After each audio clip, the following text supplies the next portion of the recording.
Are you tired of self-doubt holding you back? Have you ever wished you could have the confidence to face your fears, go after your wildest dreams, and the tools necessary to live your best life? Hey there, amazing listeners. I'm your host and author of How to Grasp Confidence and Own Your Power. And I've made it my mission to help you break free from self-doubt and embrace confidence.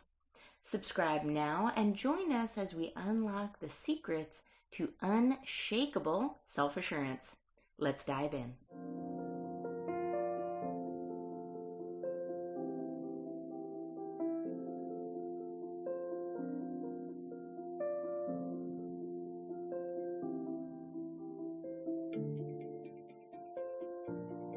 Hello, everyone. Thank you for tuning in for another episode of Grasp Confidence Podcast, a personal development podcast that is guaranteed to leave you feeling more confident and increase your self-esteem, but also your skill set. I think it's really important for every episode for you to walk away with tangible, actionable tips and advice that you can apply directly in your life today to have success.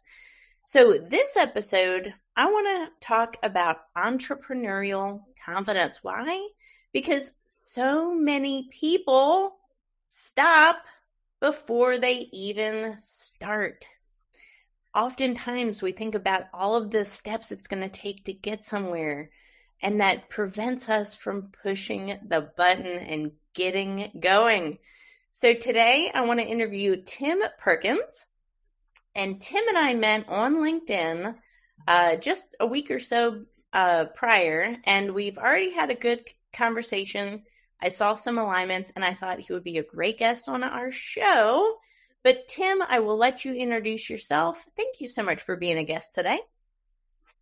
Yeah, thank you very much. As you said, I'm the CEO of a company called Sourcifi, new company. My background came early in my days, as a college baseball player, so I got to deal with a lot of the challenges and failures and criticisms and risk associated with playing sports in college. And most of my network on LinkedIn knows me as a headhunter. I was a headhunter for 10 years, everything from Fortune 500 supply chain organizations to some startups within e-commerce fulfillment.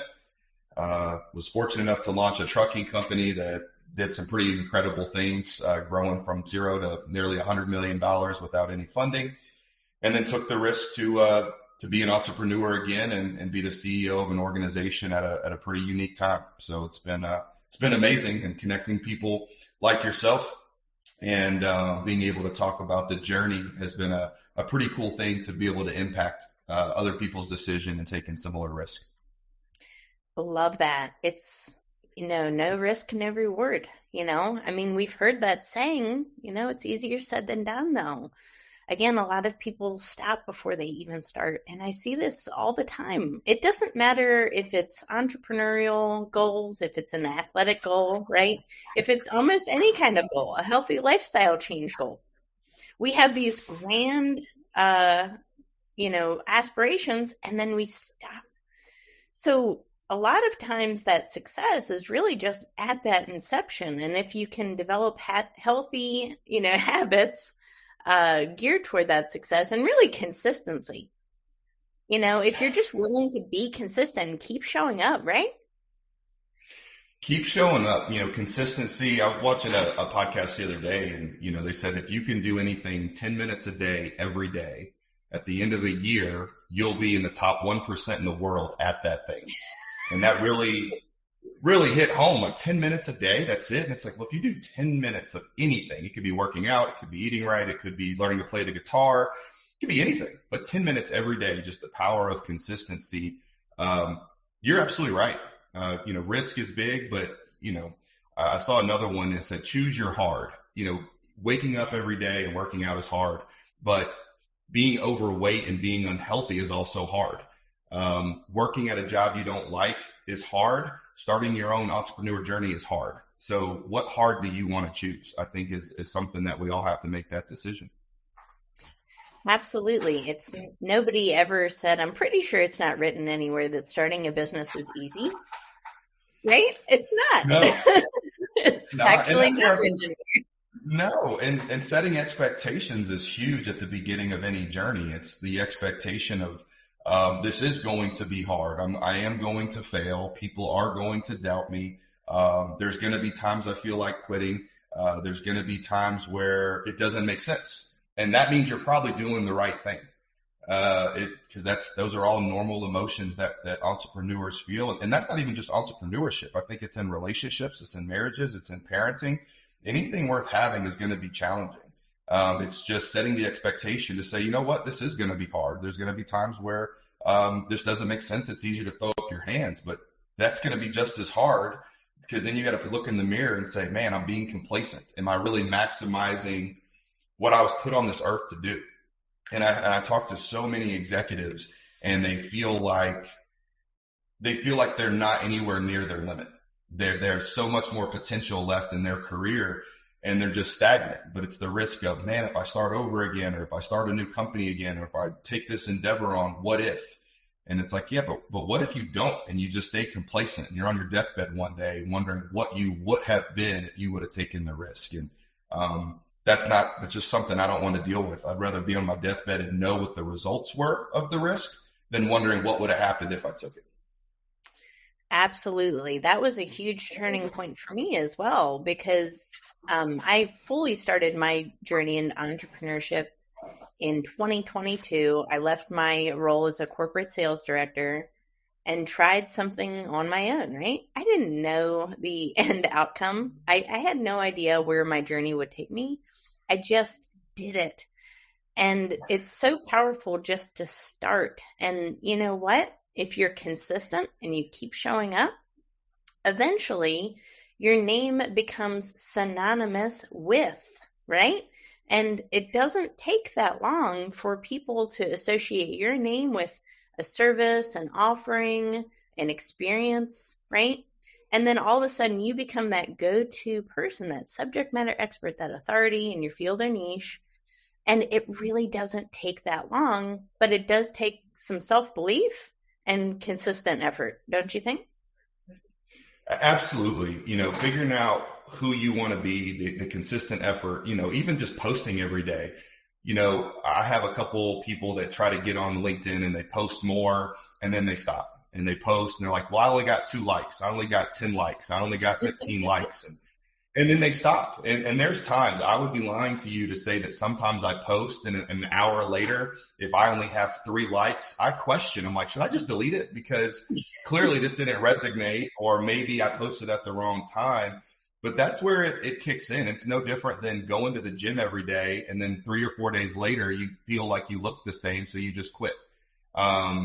But that's how it always is until you look back a year later after that consistency, and you can say, whoa, look at the journey and look at the positive progression I've had, because it is that being consistent. Yes. And you know what? When I started my entrepreneurship journey, it was because my fear of staying the same outweighed my fear of failure, my fear of ridicule, my fear of rejection. I actually was more afraid of staying the same. And I think if more people gave themselves some reflective time, do I want to be in the same place next month, next year? What about 10 years from now?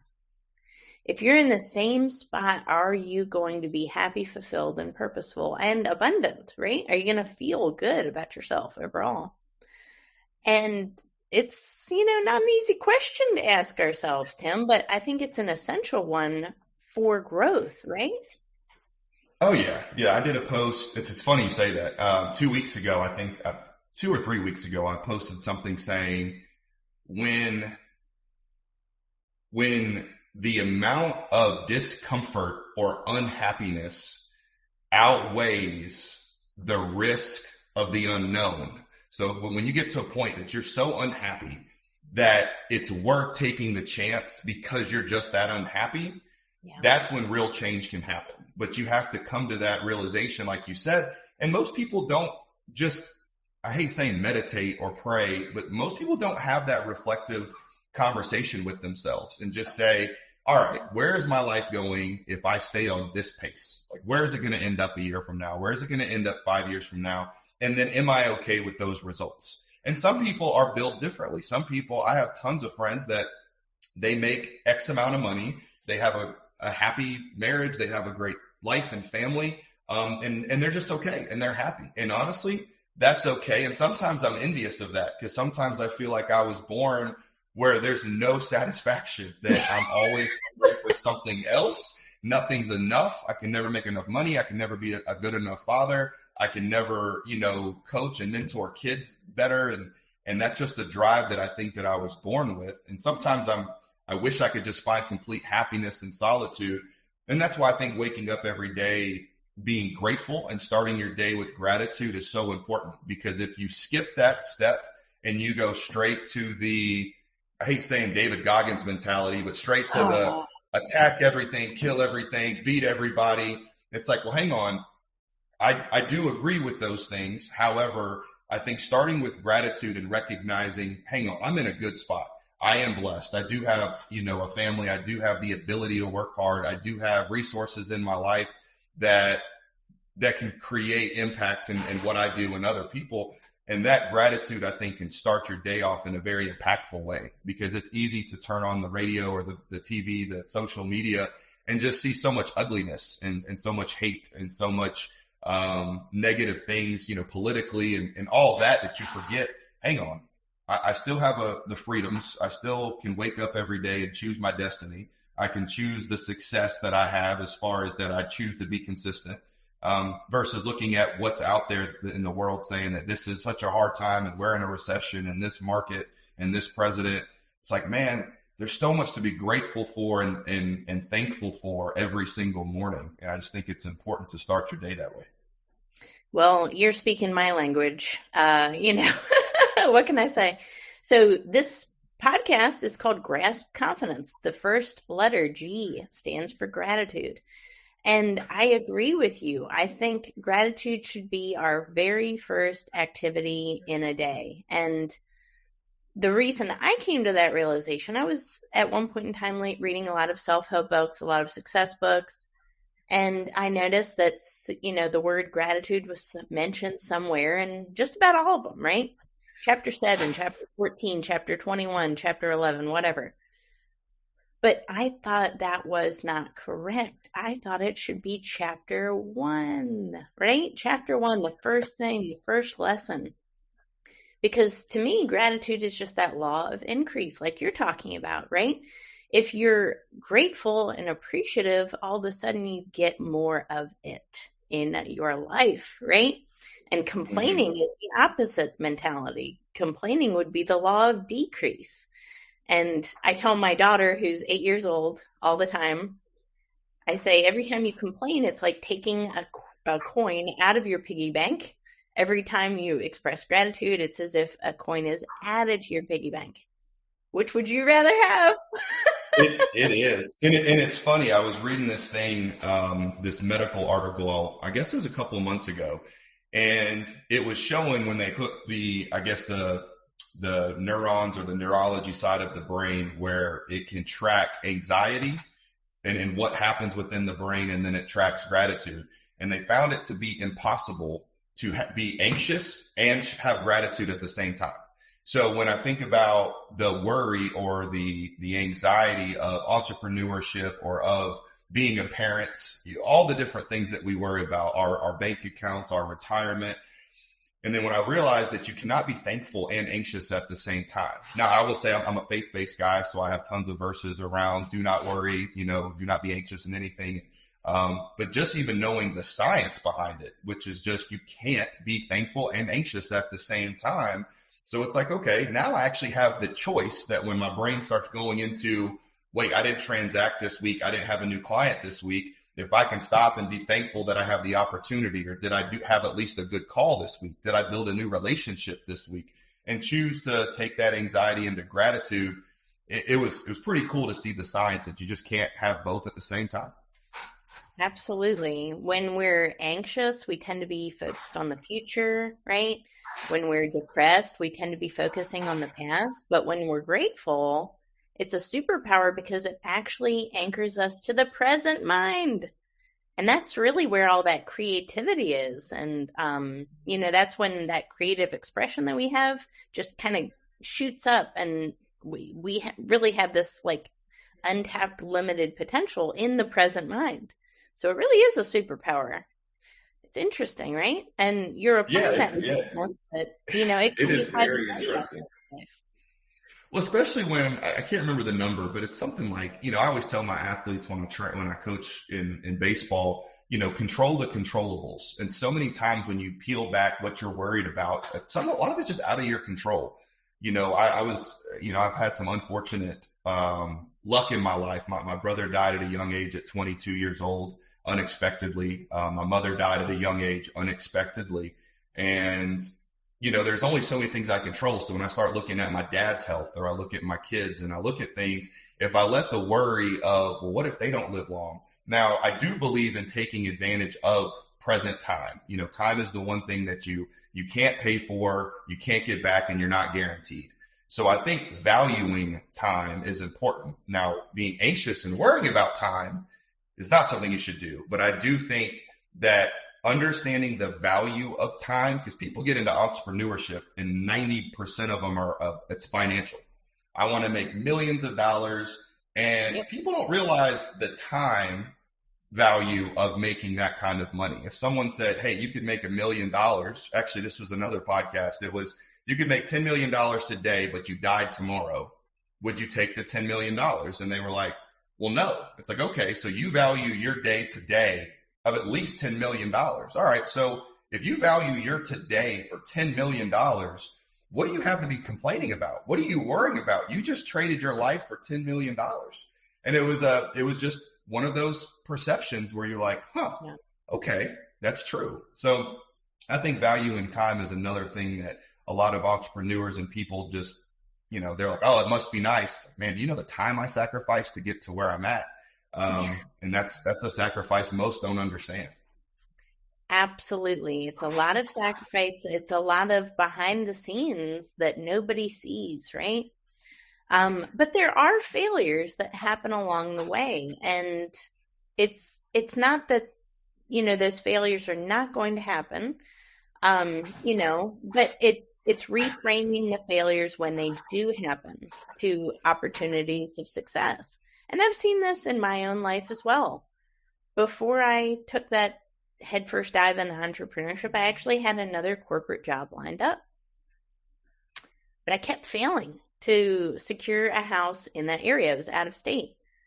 And at the time I thought, oh my gosh, I'm failing. I have been given this job. It's a 30% salary increase. Could mean a great new life for my family. But the housing market was really crazy at the time. It was right after, kind of during COVID-ish, right after it. The housing market was going nuts, everything, inflation, all these things. And every time I went to give the builder a check, he'd say, oh, we had to raise the prices. And eventually it got out of my budget. And I thought I was failing, Tim. So I started entrepreneurship. And you know what? I stopped failing.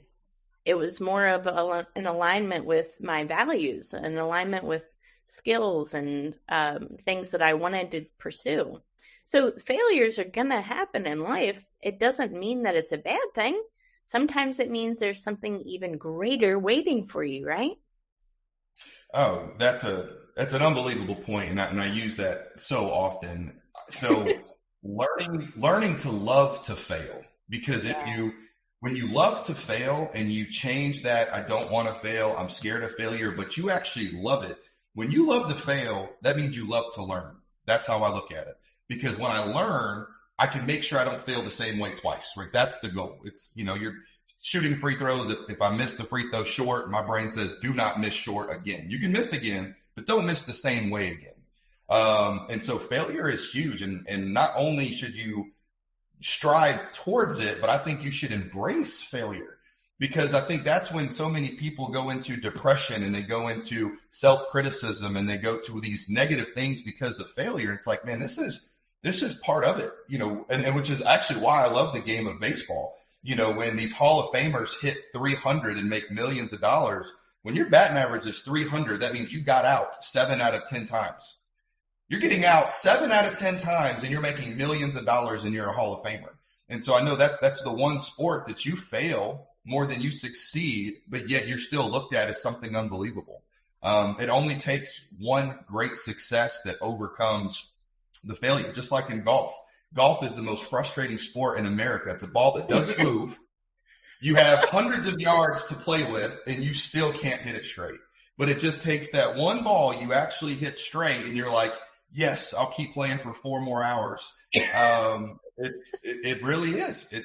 It's the learning to love to fail, because it makes that success that much more just awesome because of what you went through. And it makes your testimony greater. I mean, imagine what kind of testimony you would have if you're trying to explain entrepreneurship and success without talking about failure. Like, who would show up to that? Like, I don't want to hear someone talk about how they've only been successful from childhood on. That's not exciting to me. I like hearing the challenges and what did you overcome? What were the hard times? How did your personal life take a hit? When did you want to quit? That testimony to me is so much greater when you tell me the trials and tribulations you went through versus someone who just always had success. And so I just tell people, when you're going through failure, it means you're probably doing the right thing. Absolutely. And keep plugging away, right? It's those obstacles, those hardships that come in our lives that actually refine us into the person we're supposed to be, right? So that we can accomplish the task we are meant to do, our purpose. It's so key, right? But failure is absolutely, it's a part of success. I wouldn't want, for example, a personal trainer who has always been fit. I wouldn't want that, would you? You probably want somebody who has been the complete opposite, who did all of the hard work to get to where they are, because that person sees it from both sides. They know how I feel, right? And they know the journey and what it takes to get to that point where they are today. That's the type of person you want to work with. You wouldn't want to work with a business coach who's been successful their whole lives. You want to work with somebody who maybe went from, a complete and utter failure to a success because they've seen that whole cycle. I think that's a really key pivotal part, don't you? Absolutely. And that's where I think your circle says so much about you. I had I call him a mentor at the time, but he ran his dad's business and he was very, very successful, but it was his dad's business. I had another one that walked into a nice inheritance. Now they took the money and were able to do amazing things with it.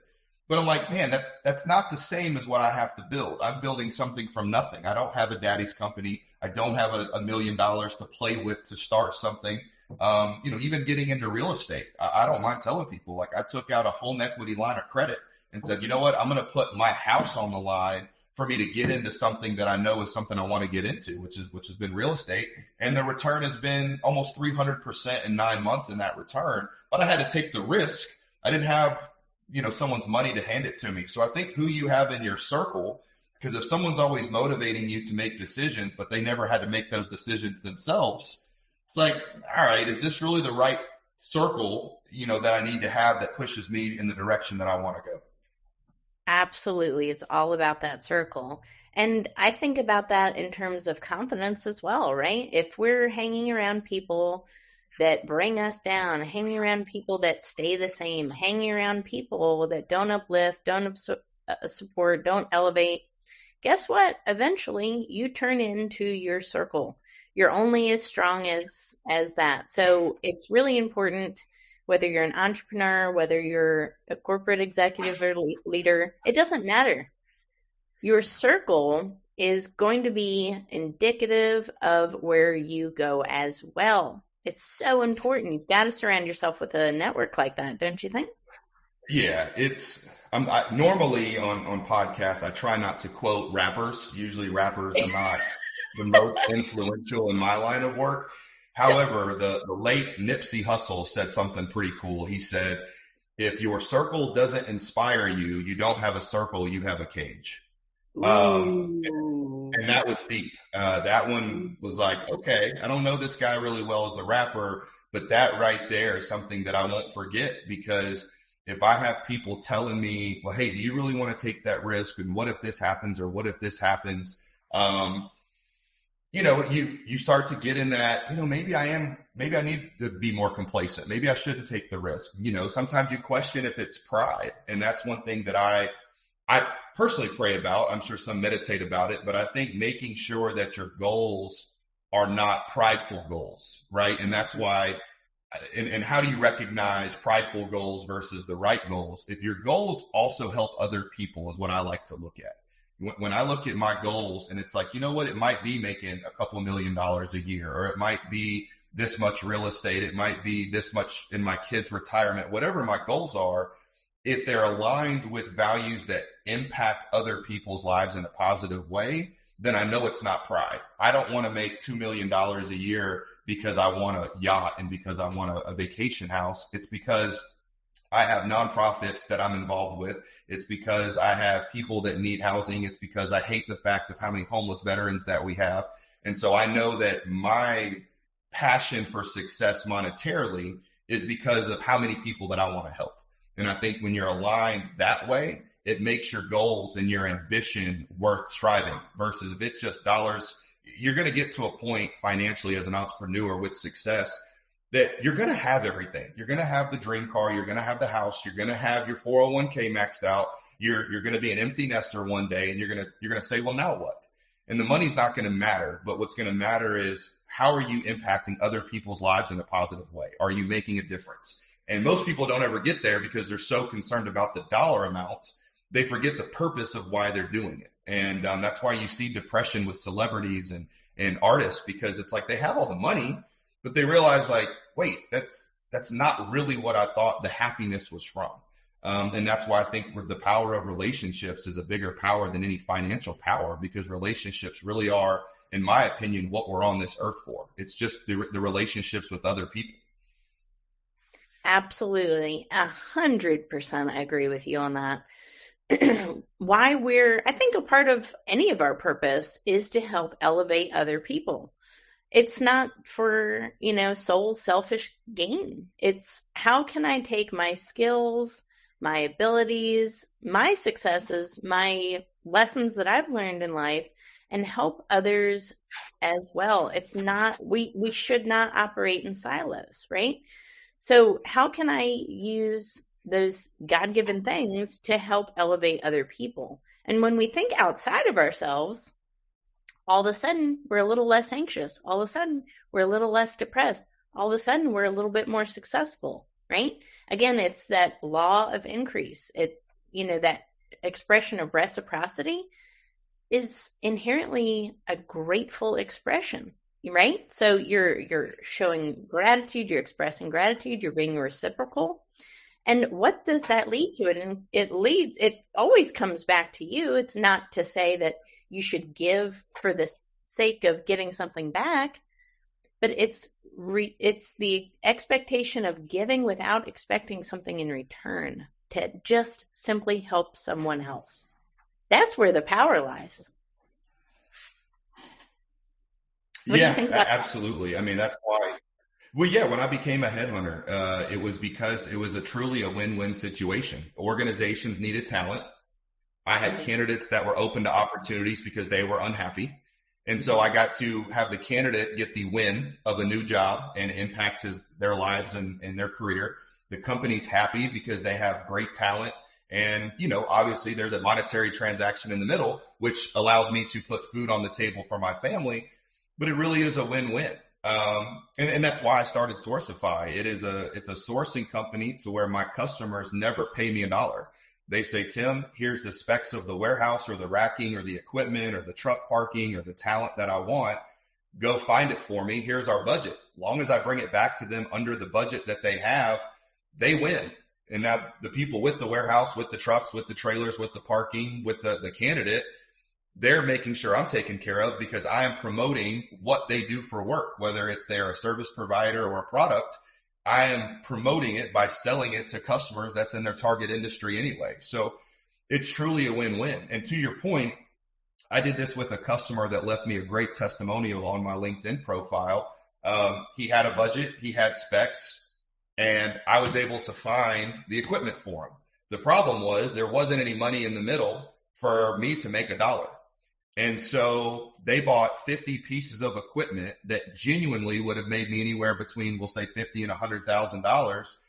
But I walked away and made zero. However, my customer is happy. The person with the equipment was thrilled. I didn't make any money, but I got a great testimonial. I put it on my website, and that has allowed other opportunities to come into place. So it really is what you said. You have to be willing to sit back and say, you know what, this one's not for me, but I'm not going to sit there and say, well, I don't want you to win or you to win if I can't win. I'm okay watching others around me win if right now is not my time, long as I can keep my relationships in place. Absolutely. It takes a wise person to come to that conclusion, right?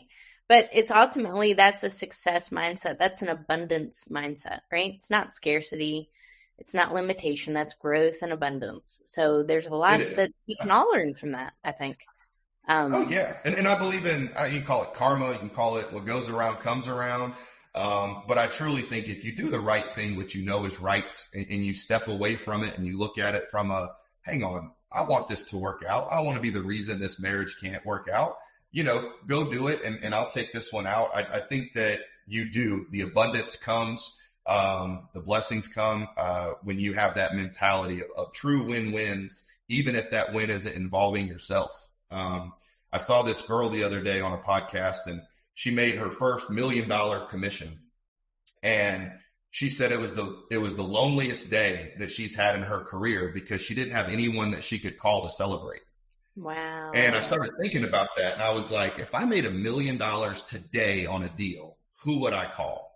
And I started thinking about it. I'm like, there was a time I wouldn't even call my parents, because then it's like, well, hang on, remember what I did for you, or do you want to pay my house off? And then I think about, certain friends, and would it be, it must be nice, or here's my, who would really celebrate me winning a commission of $1 million and genuinely be happy?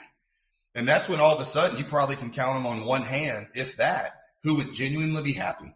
And so I decided, probably right around the time I heard this, that I said, you know what, I got to make sure my circle wants to win, but I want them to want me to win, and not look at it in the mirror and say, well, that must be nice, or man, you got lucky, I guess, but genuinely be happy. And I think that's an important piece of who you need to surround yourself with. Absolutely. And the farther we all climb in success, the smaller our circle tends to be. And that's okay, right? It's okay.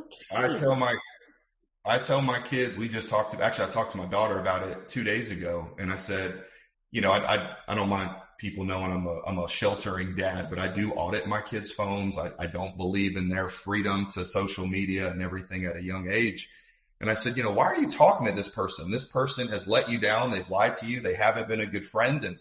And she said, there's just not a lot of people out there, because we have a small community.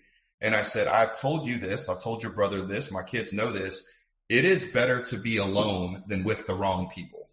And I truly believe that. And I get it. Being alone means you're alone in your thoughts. It can lead to depression. It can lead to bad eating habits. It can lead to addictions of just scrolling or drinking, because being alone can be tough. However, being with the wrong people and the wrong people that can influence your life can put you down a road that you actually never get back from. And so learning how to be alone and loving yourself and finding what makes you happy without the need of someone else's attaboy or attagirl, I think is also probably just as important as anything else in entrepreneurship and just living life. You have to be okay being alone to make it. Yes. Powerful lesson. Way to end the show. Love it. Well, Tim, I think everyone has gotten some really valuable pieces of advice today.